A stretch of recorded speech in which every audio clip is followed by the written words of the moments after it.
Good morning, everybody. Welcome to the MLB Live Before Lock, early Live Before Lock show presented by Prize Picks. I'm Eric Lindquist. We are going to talk through, if you guys are just tuning in here, hello, welcome, glad to have you. We're going to cover the main slate.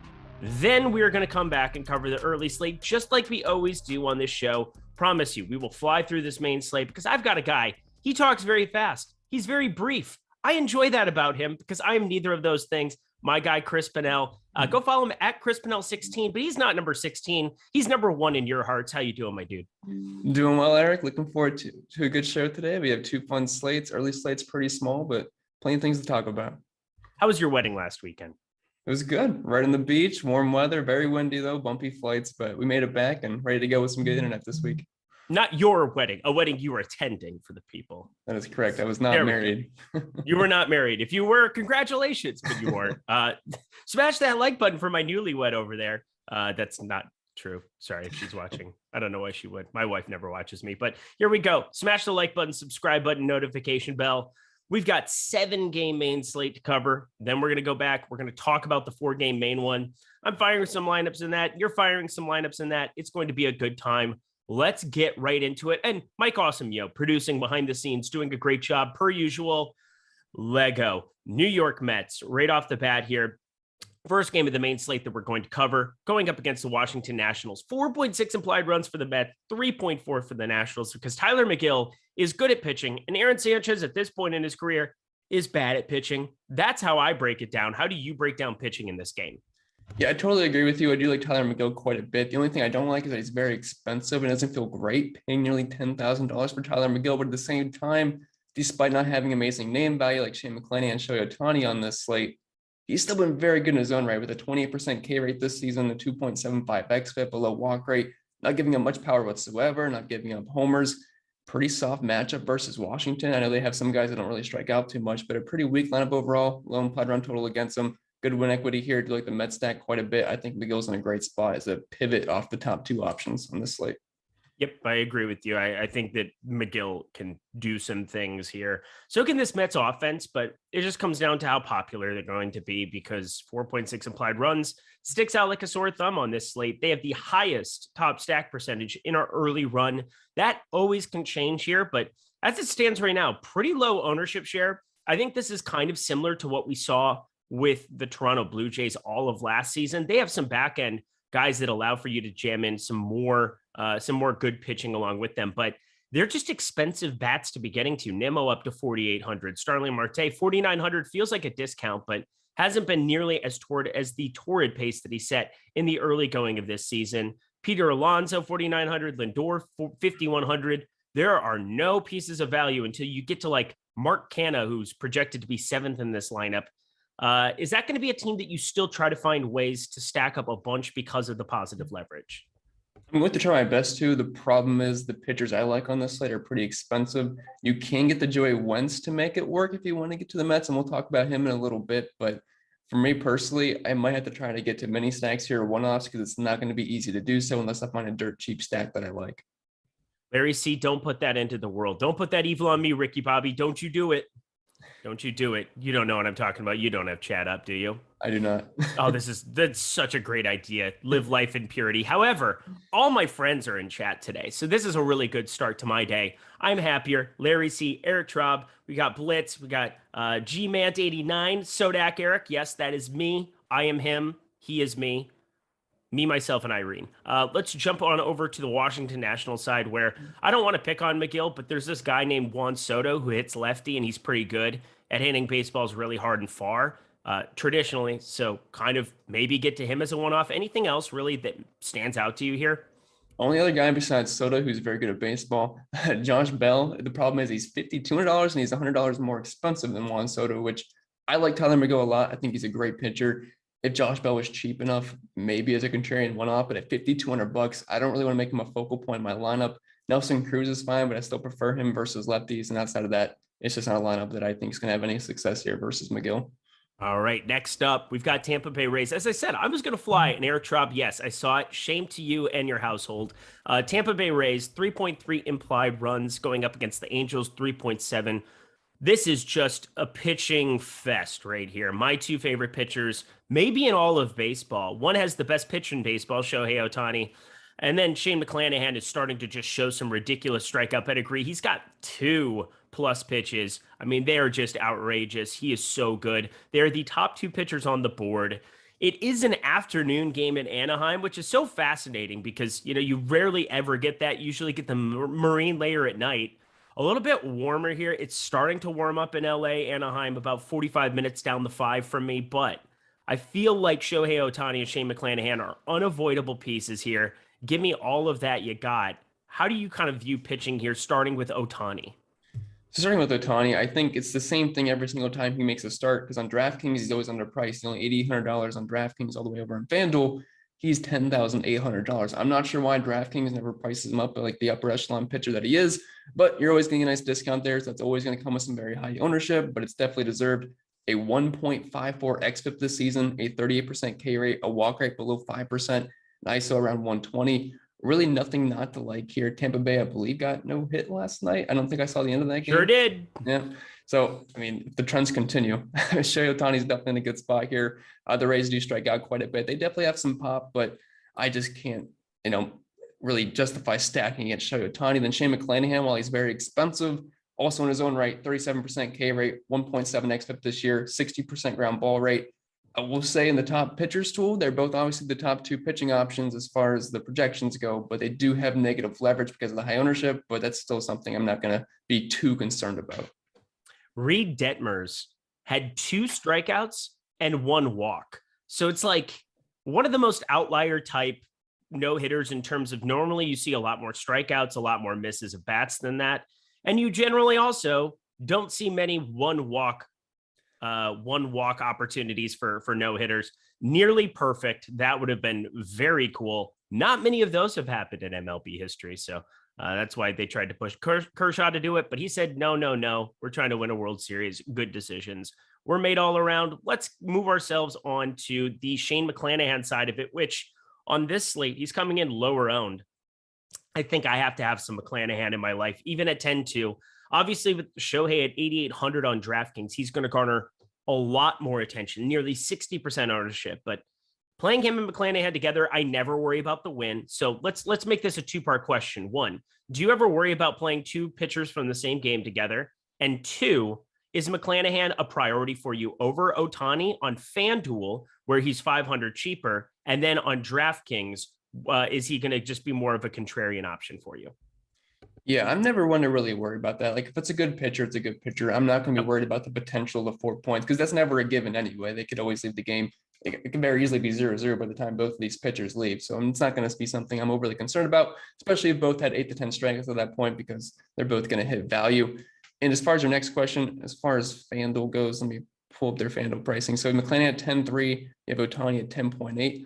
It's going to be very close for me. I think you're getting a better value on McClanahan. I mean, both project very similar to me. And the thing is, though, the Angels have such a good lineup. It's a little bit scary to get to, especially with whatever they did last night. Anthony Rendon hit a left-handed homer.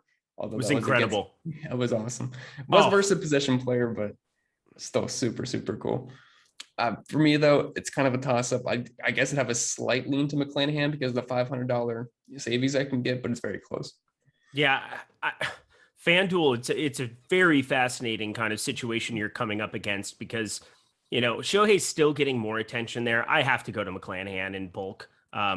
Obviously, leverage, they're both negatively leveraged. They're the 2 best pitchers, I believe, on the slate. I think getting some McGill in your life at 10K also works out. And then on the very bottom, this Zach Logie character, we'll get to that one. I don't really want to vouch for it yet because I want to get your opinion on it. Obviously, lots of time before this main slate starts up. Not until 4 o'clock out here on the West Coast, 7 p.m. out there on the East Coast. So let's kind of talk about bats, if anything here. How about we just lump them all together? Because against McClanahan, as much as I love him, I think it's obvious that the Angels definitely have some stack potential. But I still think against Shohei Ohtani, as much as I love him as a pitcher, a player, a person, all of those things, I'm going to have some stacks of Tampa Bay purely going up against the best pitcher on the slate or going up against the most popular pitcher on the slate, if you will.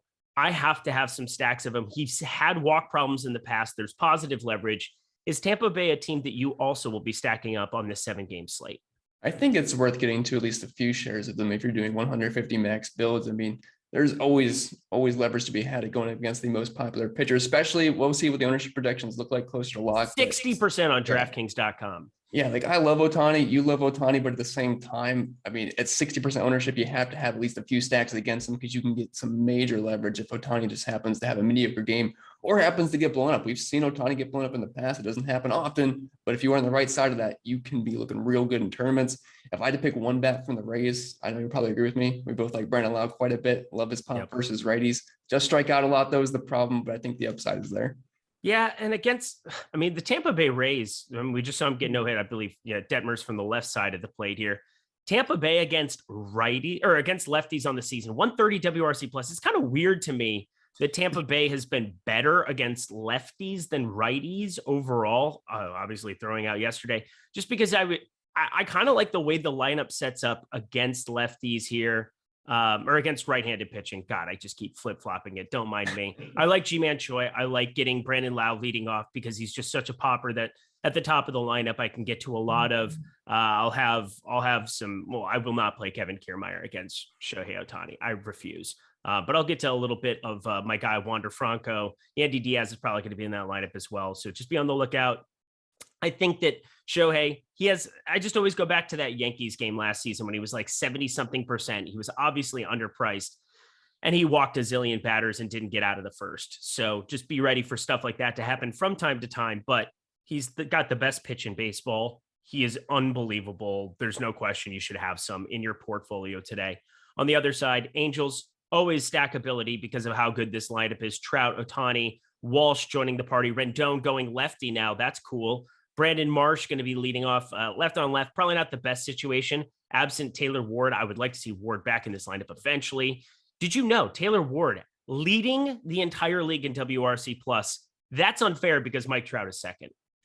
And it's crazy how good he's been so far. I mean, the top 3 for this order is insane. With Taylor Ward, Mike Trout, and Shohei Ohtani, it's really, really good.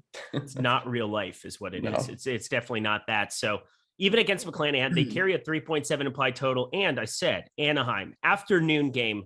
That doesn't happen a heck of a lot here. So it'll be a lot warmer than it typically is in that ballpark. 75 out here in LA. So nothing crazy, but winds blowing out 15 to 20 there. You get those afternoon gusts off the ocean coming over that ballpark. And I'm going to have some shares. I'm going to have some shares of these guys. It's the best offense in baseball. Yeah, the only thing I don't like about when Shohei Ohtani pitches that the Angel stacks kind of get neutered a bit because you can't roster Shohei Ohtani, which really sucks because he's, arguably the best bat right there with Mike Trout. So you have to skip him over, which is not fun. I mean, it makes the salary not as bad, but at the same time, you're losing. It's such a high potential bet. Yep. I feel good about getting to some under-owned Angels, though. I mean, whenever they face a bad pitcher, they're going to be crazy popular going forward, even at their expensive tags. We've seen upwards of 30%, 35% ownership on Mike Trout and Shohei Ohtani on FanDuel this season on 7 or what was that? It was a 13 or a 12 game. Yesterday was a 12 game slate. And we saw north of 20% for even up against what's his face. The guy who just got absolutely lit up the other day, Corey Kluber. There we go. My brain's just getting activated. Don't mind me. Coffee will help. Anything else from this game for you? Yeah, I'm expecting a pitcher's duel, but if you're looking for stacks, I mean, they're going to be very under-owned, and we have 2 pretty solid offenses here. And I'm expecting Awesemo Plus tools and content to be the thing that can help you win tournaments today. And that's available right now for $29.95 for the weekly pass. We are done with the Luka promotion. Those were good times, but they are no more. It's $18.95 if you just want MLB. Obviously, the top stacks tool, the top pitchers tool. We refer to that throughout this show because I believe they are the best tools we have on the site. Amongst even more incredible tools like the top fighters tool for MMA, the top drivers tool for NASCAR. Those are Chris's streets. We've got the top golfers tool. Those are my streets in the PGA. I'm telling you, so many great tools and content, but specifically for MLB DFS, I can't think of anything that can help you more than finding positive leverage for stacks, for pitchers. That is available $18.95 for the weekly pass, $29.95 for the entire week for every sport behind the paywall. So stop guessing, start winning, and join us here at Awesemo in some capacity, taking advantage of those offers. All right, next up on the board, 3rd game, We have Oakland Athletics 3.6, Detroit Tigers 3.9, and I talked about it. Zach Logie. I feel pretty disturbed because I think I'm going to roster a lot of this guy today. 21.4% K percentage. He has a 7.98 expected ERA here early on. I'm willing to kind of overlook as guys are kind of getting acclimated at the big league level if they've had decent enough AAA stuff. I have interest. So does the top pitchers tool. I think that's kind of the other most important facet that we can talk about. He's kind of middle of the road. But if he's going to be 1% owned against Detroit at 7,100, and he's got a top 2 percentage of 12.4%, that just means I automatically play a lot. Do you feel as uncomfortable as I do about it? I do feel pretty uncomfortable about it. I mean, I don't really mind picking on Detroit too much. They're not as bad as they used to be back in the day, but as of right now, he is the pitcher with the best leverage score over on the top pitchers tool. So if 1% ownership, I mean, there's got to be a chance where there's got to be a better chance of 1% than he's the top pitcher on the slate. He's also decently cheap at $7,100. I don't mind some of him. I mean, I think I might prefer the other guy in this game for his price point a little bit more, but at the same time, the negative leverage there is not nearly going to be what we have for Logu. How say his name? I mean, I want to say Loge because that would be cool, but I think it's Logie. Logie. Okay, gotcha. Mm-hmm. I like Logie. That's not a bad name. Yeah, Logie. There was a guy named Stogie. I can't remember. That was like a high school reference to myself. Inside joke. Haha. Funny, Eric. Joey Wentz, Detroit, major league debut for him. Talk to the people about Joey Wentz. Yeah, so it's got some limited data on him, but 4x FIP in the minors, 33% K rate. The 13% walk rate was not too encouraging for me. He had Tommy John in 2020, but at $5,300 versus the Oakland lineup with a 3.7 implied run total, I don't think it's too bad. We should get a decent amount of pitches out of him. He does not need to do much at all to hit value of $5,300, but he does have a lot of negative leverage currently in the top pitchers tool. All right. Somebody's now saying, I think it's logo. They're Logu.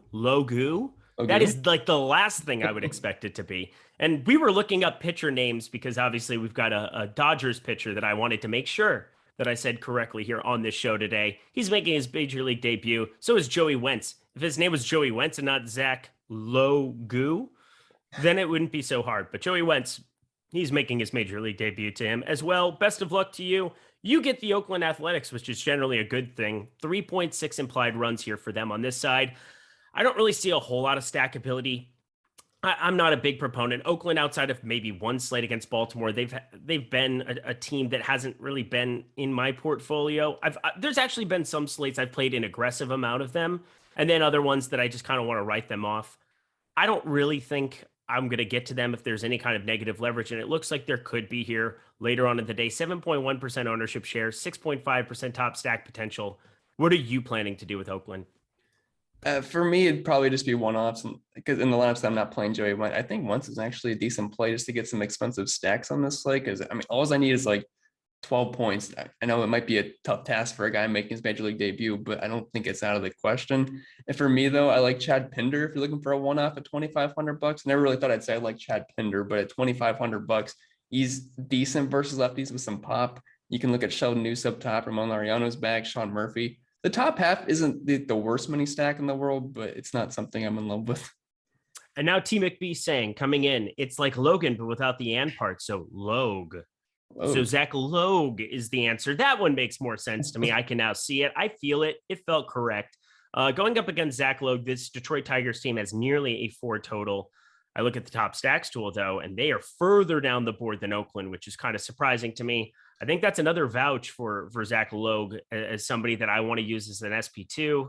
God help us all. I probably will have a couple stacks of Detroit in 150, but nothing meaningful. How about you? Yeah, same. I mean, when you have Derek Hill as your leadoff hitter, it's never going to look too promising. Why? It's so bad. And again, Robbie Grossman's been leading off more and more. I at least kind of get that to a certain extent, even though he's a lot more useful going up against lefties in some capacity. So there's that. So I think it'll probably be Robbie Grossman. Maybe not. I don't know. Maybe I'm wrong about that. We'll see. Either way, it's not. Who cares? It's not good. It's bad. Bad situation. But also it's Pepio. And that's that. I already looked that one up. We had that one on Fleek, Christopher and myself. T. McBee. Yes. Pepio. The T is silent because why wouldn't it be? Not silent. Me. talking about this next game. Boston Red Sox, 3.6 implied runs going up against the Braves. Nathan Eovaldi on the mound, going for Boston, 26.3% K percentage. He's just kind of ho-humming along, and he fits in nicely, I think, into lineups. Third highest top 2 percentage guy on the slate, has positive leverage, unlike Ohtani, unlike McClanahan. Where do you think you're going to fall with a guy like Nathan Eovaldi? I know you play more on the blue side. He's a little bit more negatively leveraged there, but he is much cheaper than the top 2. Do you see yourself being above or below 16% on FanDuel today? I'm planning on being above as of right now. I mean, a lot of things can change by the time this evening rolls around, but I like Nathan Eovaldi as a pitcher quite a bit. He had a good season last year. He's continuing that this season, 33 innings in, 2.9 xFIP, 26.3% K rate, a low walk rate. Once again, we know he can throw a ton of heat. The Braves do have a ton of power. They are a risky matchup, but they also strike out quite a bit versus right-handed pitching from time to time. While he is kind of expensive, you're getting a decent discount from the top 2 over on FanDuel. DraftKings kind of up there. He's $600 more expensive than Shohei Ohtani, which doesn't feel great, but I still think Eovaldi is a pretty good tournament play today. I think you're muted. I'm so muted. What a first show ever. First time. There we go. Good job, Eric. Eovaldi's definitely a guy that I have to get over the field on. And then Shohei, I can't get to 60% as much as I want to. As much as I feel like I need to, I will find the restraint in my heart to not do such things. Damn me. Sorry, DFS is poetry at a certain point too. No, it's not at all. Let's jump on over to the other side of this one. And Ian Anderson, low K percentage, kind of limiting some of the damage. I think he's just a guy who might fall into a lineup or two here. 11.9% top 2 pitcher percentage, 8.4% ownership. Maybe we can do a little bit better. I mean, obviously, if you just break it down this way, where you can get Shohei Ohtani for 300 more, yay. But you're also getting 6x the ownership on this guy, going to Shohei, that is, over Ian Anderson. Against Boston, that has definitely underwhelmed this season. Is Boston a team that you might target with Ian Anderson? I might get to a little bit here. Ian Anderson's definitely not been super impressive this season. 4.6 xFIP, 17% K rate. His walk rate's almost the same as his K rate, which is not good. 14.2% walk rate. He does get a lot of ground balls. Doesn't have a lot of hard contact. Boston has been pretty underwhelming so far this season. I believe their implied run total is 3.8 tonight, which it's not it's like not super impressive. I'm not super impressed with Ian Anderson as well. It might be just one of those games I'm kind of in between on and a bit of a stay away. Blitz, go away. You said you were coming back in 20 minutes. Don't come in here and start that, because you know what? I got Pepio right the first time. I got Pepio right the second time. I got it right every single time. That's what's up. Let's talk bats. There it is. I'm just kidding. Your love, Blitz. Boston Red Sox. I might get to a little bit against Ian Anderson, but feels like a team that is just tough to land on. Devers went yard yesterday. That was good to see. Getting back in the fray. Positive leverage to be had against Ian Anderson, but we'll see if that maintains. I bet they get a little bit more attention here in Atlanta. Once again, game environments are starting to warm up. It's 82 and humid there in Atlanta today. I got to imagine people notice that. I got to imagine they noticed 92 projected first pitch in St. Louis. Good Lord, that escalated quickly. But let's look at Boston. Is that a team that you're going to be stacking up?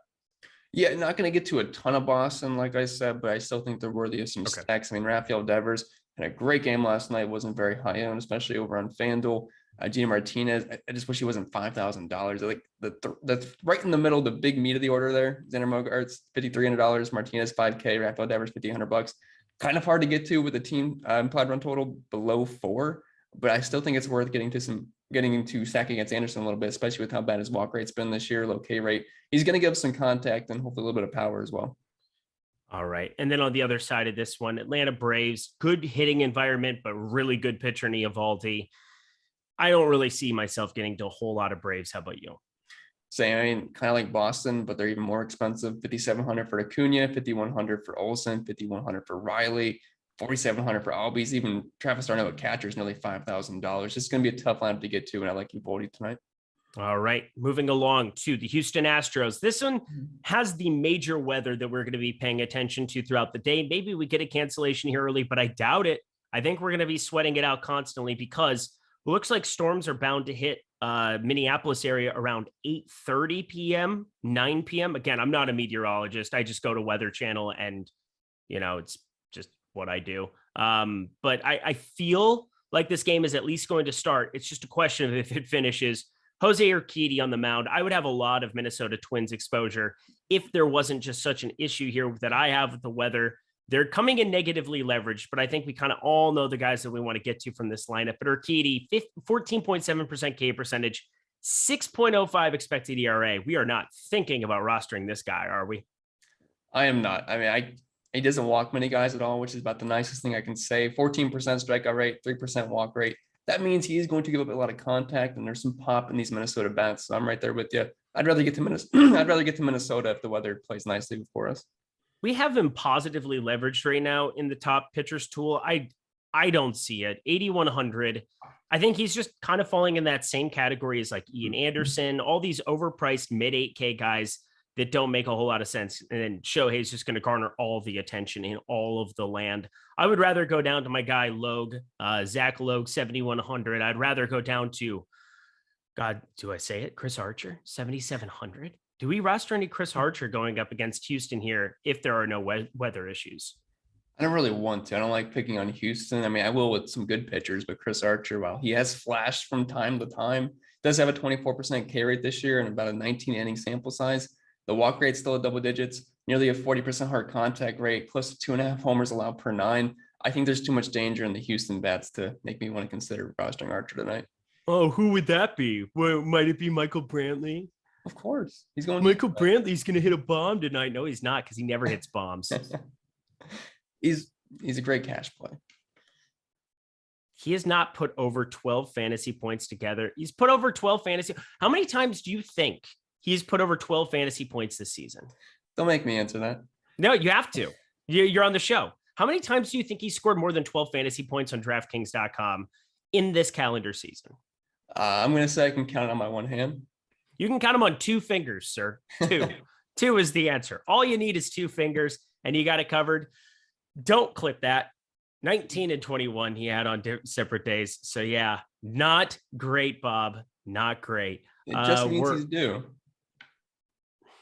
Just stop it. I love Kyle Tucker. I love Yordan Alvarez. I love them all the time. I think that they're guys that, weather pending, I want to get to lots of. 10.7% top stack percentage and positive leverage to be had, going relatively under-owned. And again, might be part of the weather issue that you're looking at here, but that game starts a little bit later, 7:40 p.m. Eastern time. So be on the lookout. All of these 7 games start within an hour. So if things need to change, we do have Baltimore, St. Louis in a very great environment. Obviously, St. Louis is going to be crazy popular. And Kansas City, Texas, 90 degrees. Lots of heat, lots of humidity coming up around the country. Going to see baseballs maybe leave yards more often. That would be cool. Let's talk the Minnesota bats, though. I said it before. I think weather pending, it would be a team that I would want to play. We'll see if Buxton ends up back here. He's in the projected lineup here. He was out on Tuesday. That was sad. That's why Verlander was God yesterday. Jose Miranda, we'll see if he can start putting it together here at the big league level more and more. 2,600 there for him. We continue to have Royce Lewis on the back end. 2,300 for a guy with a pretty good prospect grade. Alex Kirilloff is back in the show. 2,300 for him. Yeah, he strikes out, but he had a ton of pop, over a 60 power score for Fangraphs back in the day. And of course, Gary Sanchez. I think they might be a little bit overowned, but I want to get shares against Urquidy because this is just a pitcher I do not believe in. Are you with me on Minnesota weather pending? Yeah, I can get with you there, especially if Byron Buxton's back in the lineup. That'll be a huge boost for them. I like Max Kepler a lot at $3,600. He's a guy with some real good pop versus right-handed pitching. Can strike out, but I mean, if he's going to be batting second at mid 3K price point, I like that a lot for maybe a cheap home run tonight. Anybody else's allergies just suck right now? My allergies are terrible. Yeah, I have any. Getting that. Oh, well, Chris, I'm so happy all the time. I just got the head nod from our guy Mike. That's a confirmed yes. Or is it just, do you have the Philadelphia flu? He has the Philadelphia flu. Let's be serious. By the way, another Philadelphia outfit.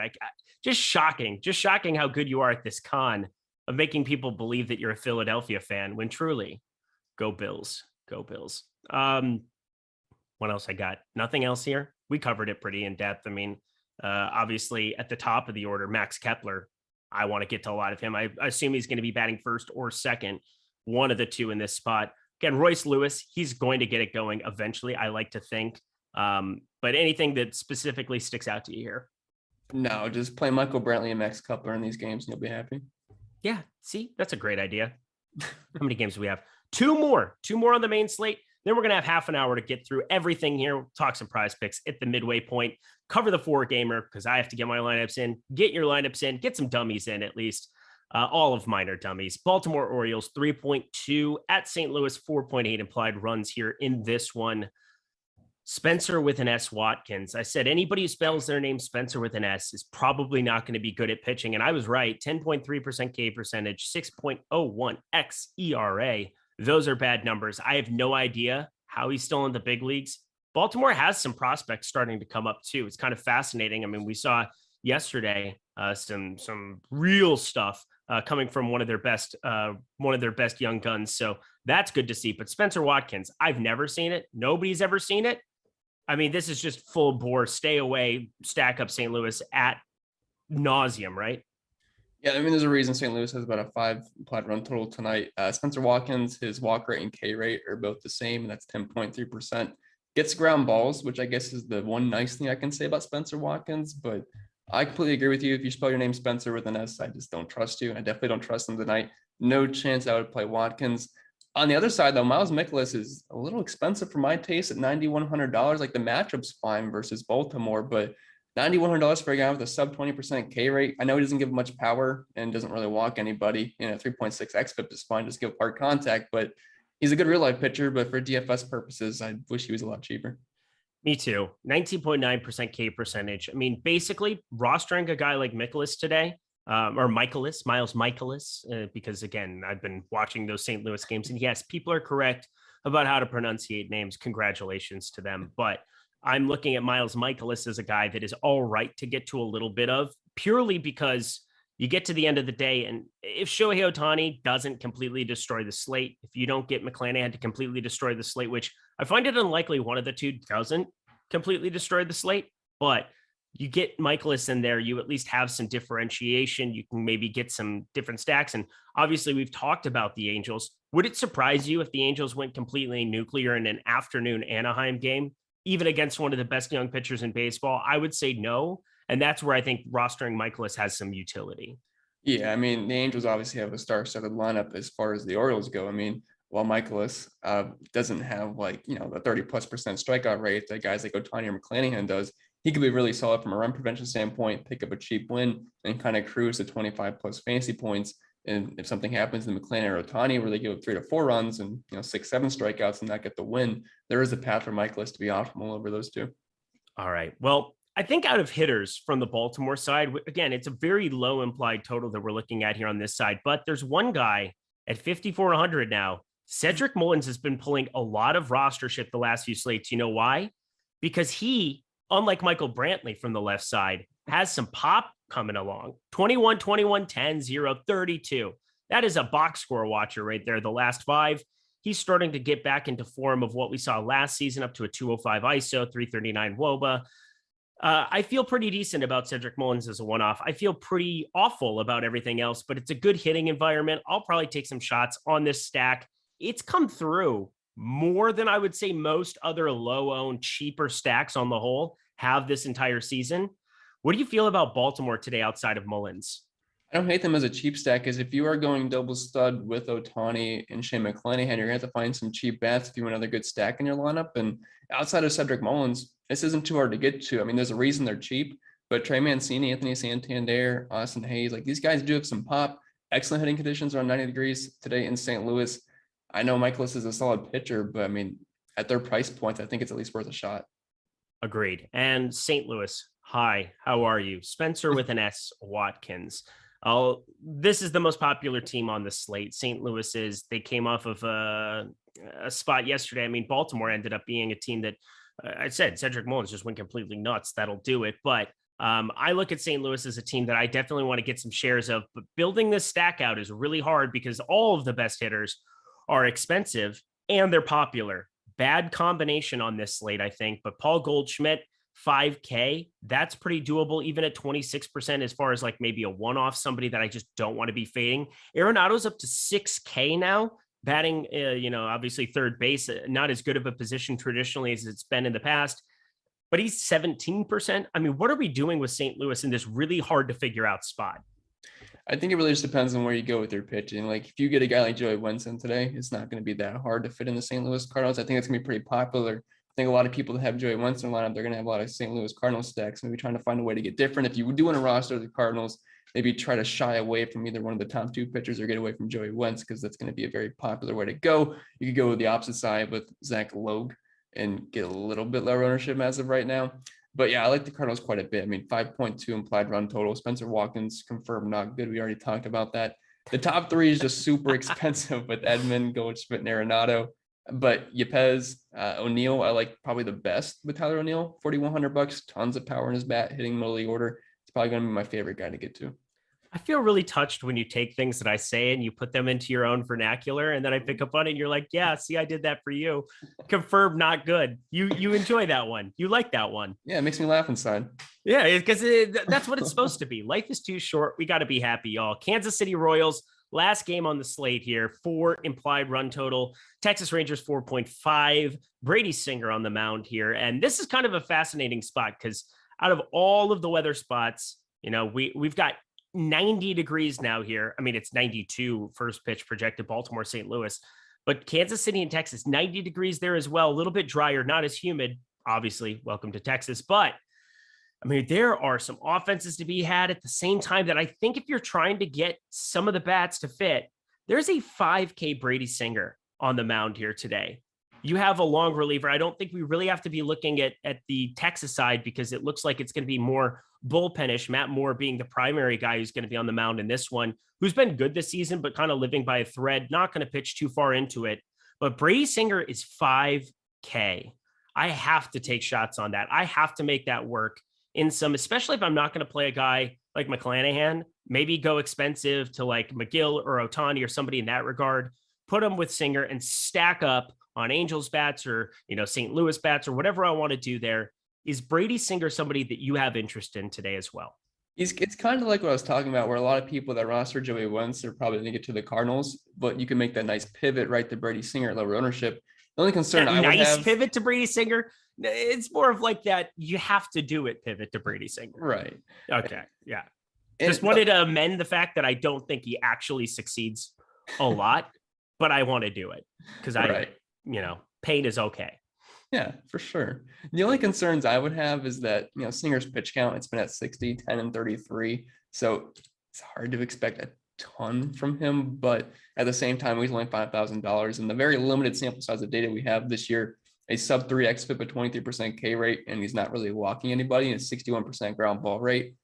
It's not my favorite matchup versus Texas. I do have guys that can do some damage. I believe Corey Seager went double dong last night. He's 5K though. You're not really needing much here. Yeah, sure. He could definitely go double dong, and then you're in a lot of trouble. But he got option to AAA Omaha. Let's see, what was his last 2.2. I think that there's upwards of like 55 pitches, 60 pitches for Brady Singer, which on this slate 5K, there's nobody else down here. Unless you want to take shots on Joey Wentz, which be my guest going that direction against Oakland, I think you can. I said Logue is the main guy, I think, on the cheap end that I probably roster too much. But I think there's definitely some viability to a 5K Brady Singer.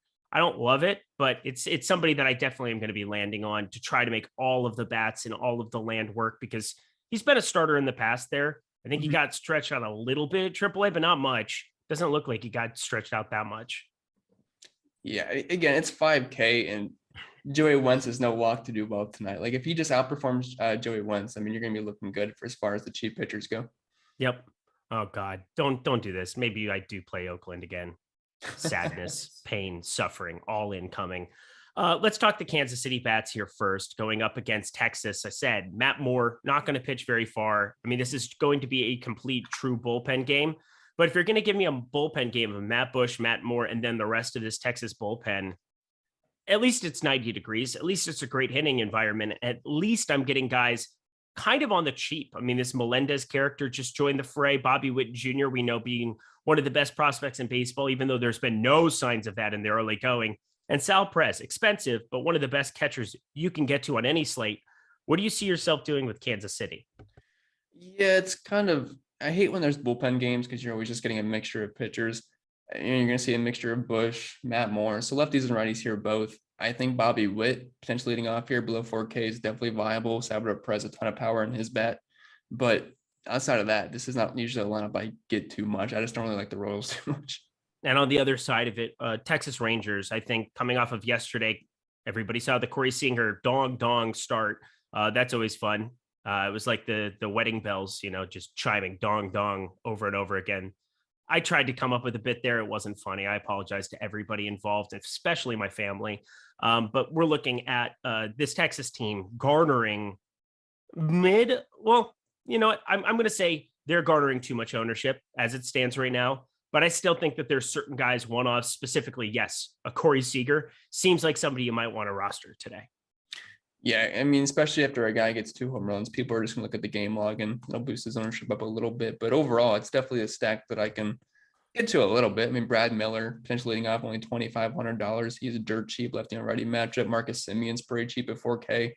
After that, I mean, some of these guys are a little expensive. Jonah Heim at $5,100, Adolis Garcia at $5,200. That does not feel good at all. But I think the top 3 guys potentially for the projected lineup don't look too bad. All right. Anything else from this game for you before we move on? Anything else from this main slate before we move on? No, I'm going to be pretty heavily invested on the 2 main pitchers in Shane McClanahan and Shohei Ohtani, but I do think you could do some pretty interesting thing with the bats on this slate. All right, everybody, smash that like button because we just covered the main slate. We're going to get you all the info you need. Only 4 games. Going to be pretty easy for us to break down here for this early slate live before lock portion. 4 games coming up, but first, prizepicks.com. Head to prizepicks.com. Don't download the app at the App Store or Google Play. It is such a great site. I've really enjoyed playing over there because you can do cross-sport parlays. I cover NBA. I cover PGA. I cover MLB. I cover NFL. I could play all of those parlays together. Yes, there are NFL futures on the board at PrizePicks. I don't know how much I want to lock up my money right now, but there might be 1 or 2 lines to be taking a peek at as the summer progresses. So head to prizepicks.com, play multiple sports. You play 2, 3, 4, or 5 player parlays. You put them all together and you have an opportunity to win up to 10x your entry fee if you play those 5 player parlays. Plus, if you just get 4 of 5 right, you still 2x your money. If you go 3 of 5, you get 0.4x your money back. So there's still payouts to be had. Whereas a traditional sports book, playing a 5 player parlay, if you don't get 5 of 5, you're kaput. You're done. That's it. So head over to prizepicks.com. Use promo code Awesemo for $100 first match deposit bonus. Plus, if it's your first time signing up at PrizePicks, you'll get 1 free month of Awesemo Plus Platinum when you sign up. Everything behind the paywall that I kind of referred to before. It's $29.95 for the weekly pass. You're going to get 4 weeks of it completely free. So take advantage of this free month while you can right now. Use promo code Awesemo. Use that $100 first match deposit bonus plus this free month of Awesemo Plus Platinum. Stop guessing, start winning. Join us here at Awesemo, but do it through this promotion with the sponsor of the Live Before Lock show. That is PrizePicks. Thank you so much to them for sponsoring so many shows here at Awesemo. We really do love their product. Think you will too.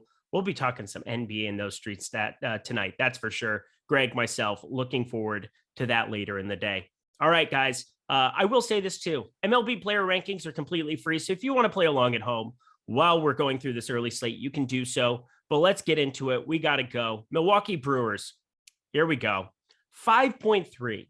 I haven't seen a 5 in a while, not since Coors Field, but 5.3 implied runs for Milwaukee. Going up against the Reds, 3.7 for them.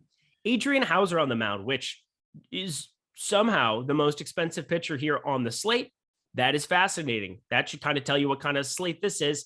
And Vladimir Gutierrez on the other side. We'll get to him next, but Adrian Hauser going a little bit under-owned, it looks like, on DraftKings. On FanDuel, I think he's about appropriately owned. I don't really see any real crazy reason that I want to go that direction, but I definitely have some interest on DK and trying to get some Adrian Hauser under-owned. How about you? Yeah, really the only reason I like Hauser is just because the pitching slate's really bad on this one, besides like one guy who we're about to talk about in the next game. But you're facing a weak Cincinnati team. I realize it's a hitter-friendly park in Great American Small Park, but Hauser's not a bad pitcher. For DFS purposes, he's definitely overpriced. But when you get to the generalness of the slate, it's not too bad. 3.76 xFIP, about a 20% carry. Doesn't have a lot of power. Doesn't allow much fly balls. Only 0.3 homers per 9. And not giving up a lot of fly balls is definitely a big positive in this ballpark. The Reds lineup is really bad. I think Hauser is a fine play, but he's definitely overpriced a bit. Definitely overpriced. But if you were mid-level, if you were 7K, 8K, everybody would roster him because of how bad Cincinnati's been.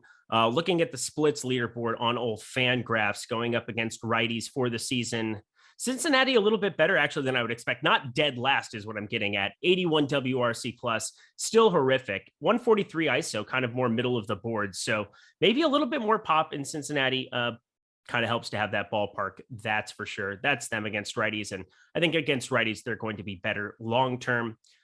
On the other side of this game, though, oh my God, I am going to roster Vladimir Gutierrez. And I don't know if I've ever said anything worse than that on an MLB show. I apologize, but I have to, because Milwaukee is a team that I'm just not going to get to a lot of. I have some one-offs scattered around the board.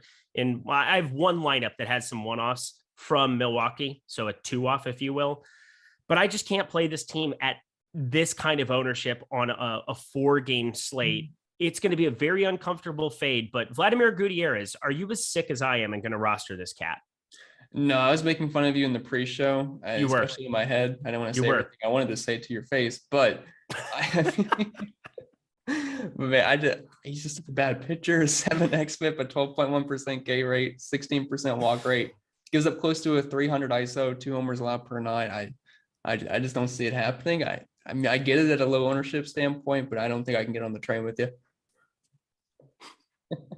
That was the funniest troll anybody's ever had to me. Oh, I was making fun of you in the pre-show. I want to do it, but you're an idiot. And goodbye. May God have mercy on your soul. That's kind of what we learned. Appreciate you, my friend. Keeping it honest, keeping it 100.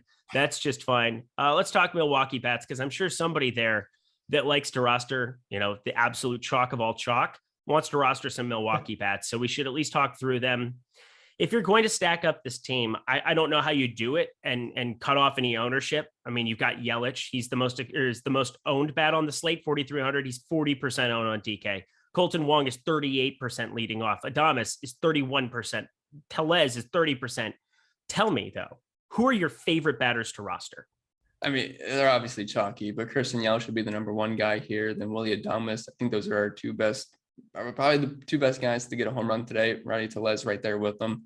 Colton Wong's fine. You never really expect him to get a home or anything, but he could definitely get on base quite a few times. And I mean, just the entire lineup looks good versus Gutierrez. I know you don't like Lorenzo Cain, but he is dirt cheap. Jace Peterson's at the very bottom there.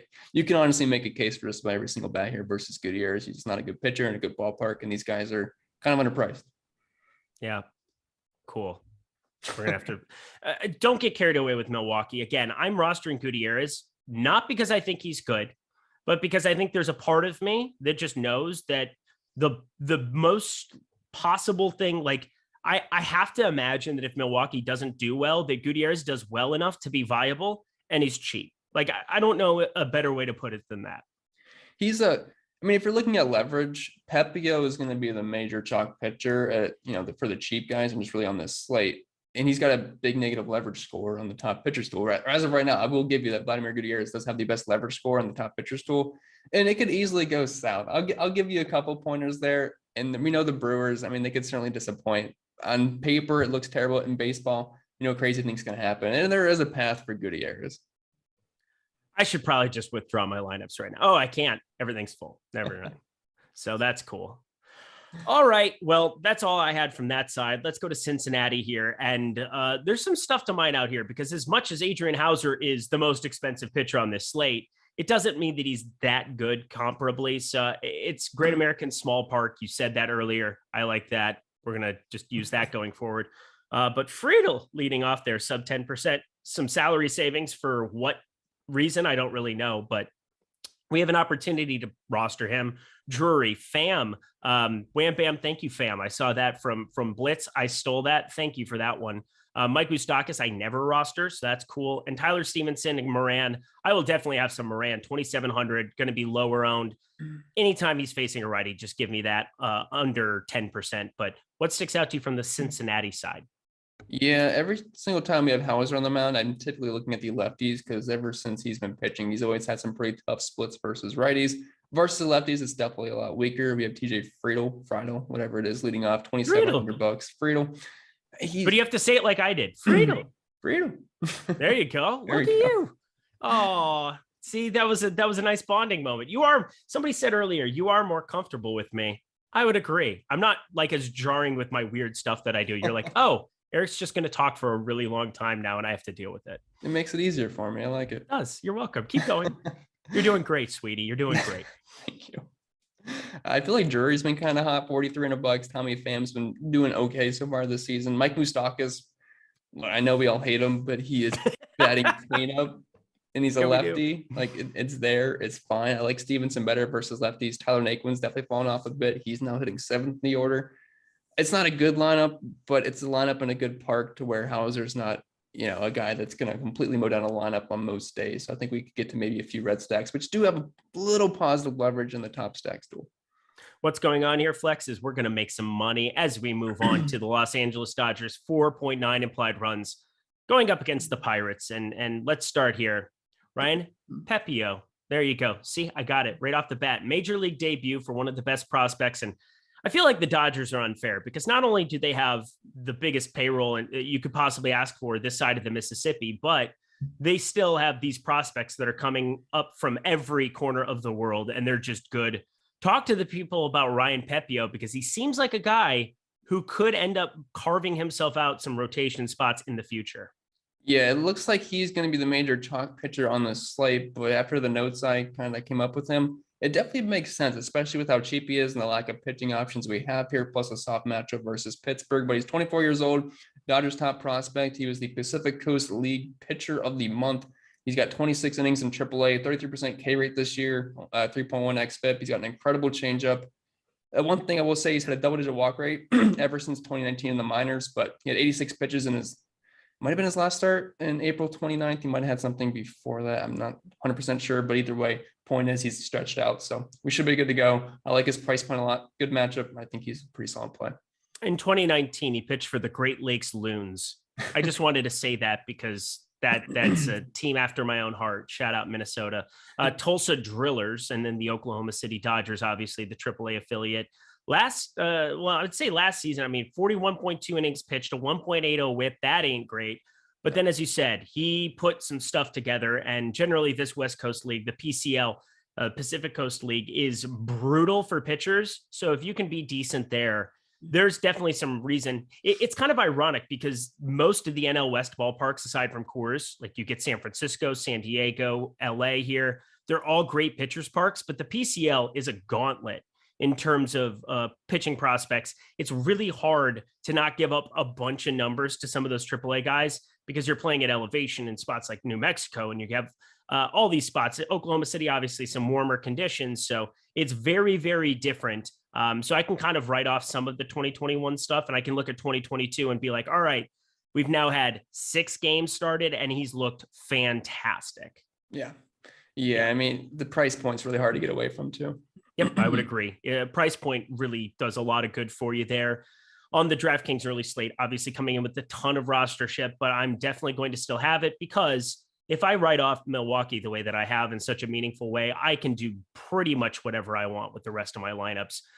Let's talk the other side of this one. And on the Pittsburgh side, looks like it's going to be Max Kranick, who's going to take over most of the innings. The guy has had a crazy K percentage here early on, 37.5%. 1, is he going to go far enough to be rosterable? And 2, is he somebody that you're finding to be a decent enough pitcher that you would take shots against, of all people, the Dodgers? So yeah, he might be able to go far enough to be a somewhat viable play. The thing is, I'd probably rather get to Gutierrez right there with another pointer I will give you. And I'd rather much rather get the Pepiot. But at the same time, they're also facing the Dodgers. I'm not really sure I care who the pitcher is. I just don't think I can recommend, a guy that's probably going to be on a pretty short leash going up against the Dodgers. Just doesn't make much sense to me. All right, 2 more games to go here. Check out at Awesemo Best Bets also today. Later on in the day, we're going to have an opportunity to post a free bet coming from Alex Baker, Steve Buzzard, Eddie Lai, Ben Raza. The top minds in the industry for betting purposes are also the top DFS players. It works hand in hand. You're going to want to be subscribed to those.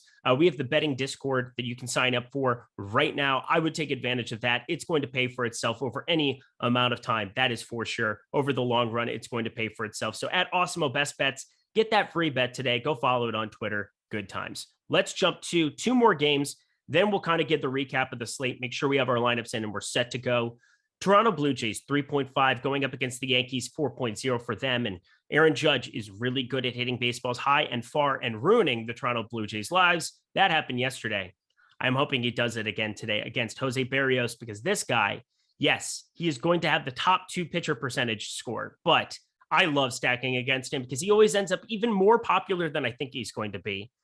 And I just have never believed in him going back to his Twins day. Maybe I'm a lover scorned. That's definitely a possibility. But how do you feel about Jose Berrios on today's slate against this Yankee team? Really, really good. So if this was a bigger main slate, I'd have zero interest in Berrios. It's only because it's such a small slate that pitching options are really bad, where I think I have to get to at least some of him just to fill spaces in my lineups. But he's not been good this year.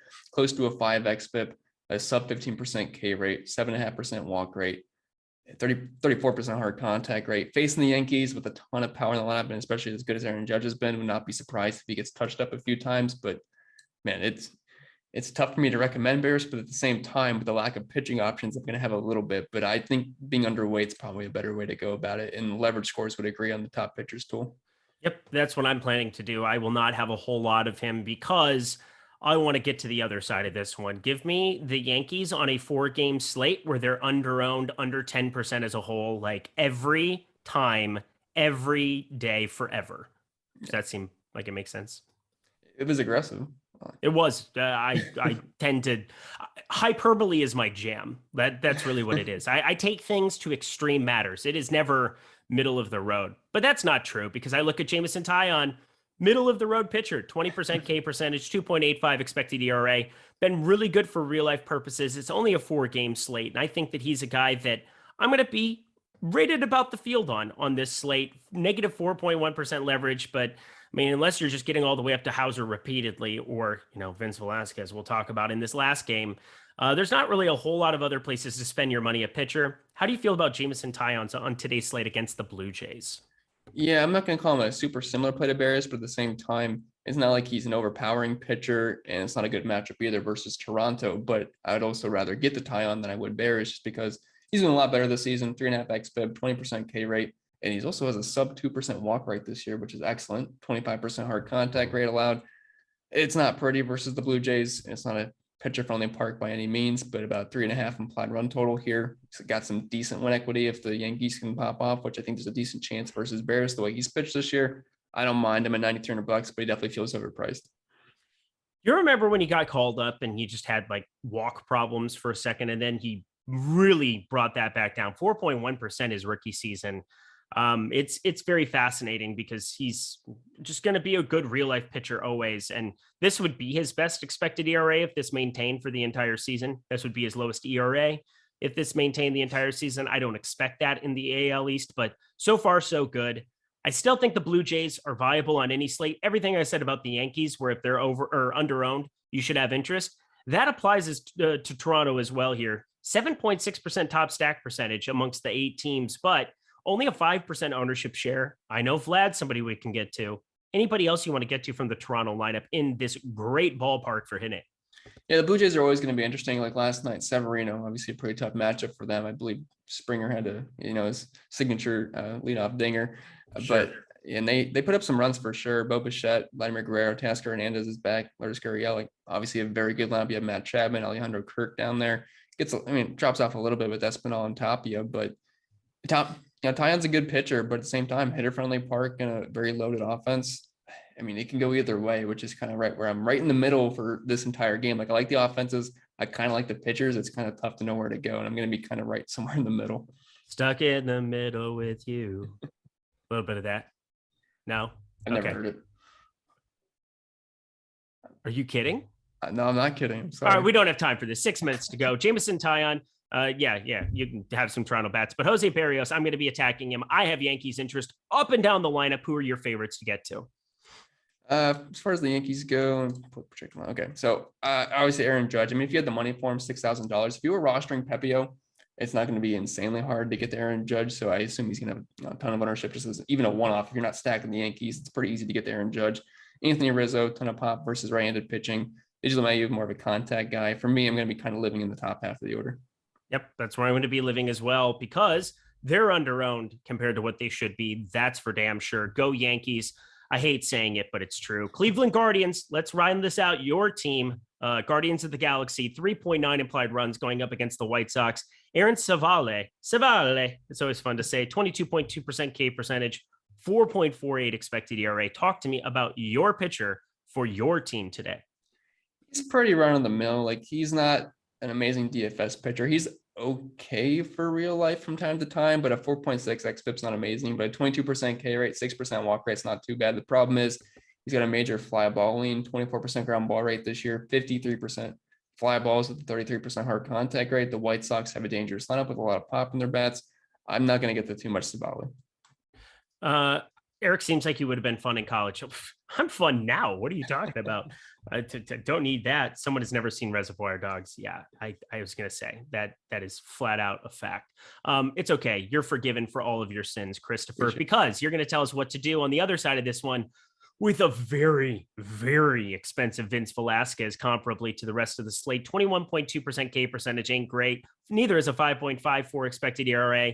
Going up against a Cleveland team that against righties does not strike out, lowest strikeout rate at 18.9%, 18.9% against right-handed pitching for the season. Are you still going to take any shots on Vince Velasquez on this slate? So I was talking pre-show where I said I don't think I could ever justify paying nearly $9,000 for Vince Velasquez, but you did kind of sway mine a little bit to where there's just not that many great pitching options. Like, you have Adrian Hauser up top. That doesn't feel amazing. It's a good matchup. I'm going to get to him, but it doesn't feel great. We have Jose Berrios in a tough spot. We have Taillon in a tough spot. Good pitchers, but no, maybe not Berrios these days, but Jameson Taillon is. And then we have Savale's middle of the road. Vince Velasquez at least flashes some upside with strikeouts from time to time, but at the same time, he can also get blown up quite easily. And this is not an easy matchup. Like you were saying, the Guardians do not strike out at all, sub 19%. And they also have a 130 WRC plus and a 165 ISO versus right-handed pitching. He's expensive. He's a decent GPP play. If you're looking at the top pitchers toy, I'd imagine he's got some positive leverage. Yeah, the third best positive leverage as far as the early slate goes. So I don't hate it as a term of play, but it's not feel good paying that much money for Velasquez. Sure doesn't, my friend. That's for sure. I think on the other side, Cleveland is a team that I have a little bit too much of, I would say, but there's really nothing I can do to change it as it stands right now. I want to play some Owen Miller. I, of course, want to play some J-Ram. He's very, very expensive. He's going to fit nicely with a lot of Pepio. I think that that'll be kind of a popular thing to do. Getting to Judge Ramirez, that is kind of the Pepio route. That's going to be what he opens up. But anything else from Cleveland you really want to touch base on? Because it seems like pretty flat ownership on them. Nothing overowned, nothing underowned. Kind of take your shots on who you want from Cleveland. You can't forget the hottest guy right now, Josh Naylor, or what he's done the past couple of days. Put your hands up in the Naylor. No? I've heard that one. I got you. Thank you. But I mean, 41 DraftKings points 2 days ago, where he had the 2 home runs at the end of the game, had the grand slam, 8 RBIs, basically won the game for Cleveland. And then last night had another homer, 17 fantasy points. He's been kind of hot right now. Velasquez could definitely give some pop versus lefties. I mean, if he stays hot, I mean, he's not a terrible play. 8 game, that is correct. You have no Pepio. He's not available on FanDuel. It's sad times. They done screwed up. That's what they did. So yeah, oopsie. Last thing to cover, the White Sox bats feel like it's a team that you want to stack up, especially, again, so many great offenses. Milwaukee, the Dodgers, of course, the Yankees, of course, Toronto, of course. But then you get this team, the White Sox, that has a higher top stack percentage than all of them except for Milwaukee and the Dodgers. Coming in a little bit popular here, going up against Aaron Savale, but I feel like we still want to be going that route. Who sticks out to you from the White Sox to round it all out? Yeah, Savale definitely gives up a lot of fly balls. I definitely think we have some home run potential here. If I had to pick one guy, Luis Robert, $5,100 batting cleanup would be the one I get to. Obviously, very expensive. Way to go out on a limb. I like to get a little crazy here. Even crazier, I like Jose Abreu a little bit too. Yeah, that is crazy. that is some damn craziness. But I get it. It makes sense. I mean, Gavin Sheets, first base, outfield eligible, $3,700. He went deep a couple nights ago. Tim Anderson, it feels a bit expensive for him, but obviously he's still a great bat. More of a contact guy than a big power bat. Adam Engel never feels fun to play, but I mean, the White Sox lineup does look pretty solid as far as the stack goes, and hoping they go a bit underrun. All right. Well, we have officially landed a lock here, my friend. We covered absolutely every game on this slate. on the second, we hit lock. Covered absolutely everything for the people. What are you going to be cheering for here in this early section of games here as we round it out? For the Brewers to not make me look dumb, and for Pepe to have a good start. Yep, Pepe to have a good start. That would be great. I need Vance Velasquez in my big lineup to pitch well alongside Vladimir Gutierrez. I can't believe I just said those things back to back. I am just absolutely ruined.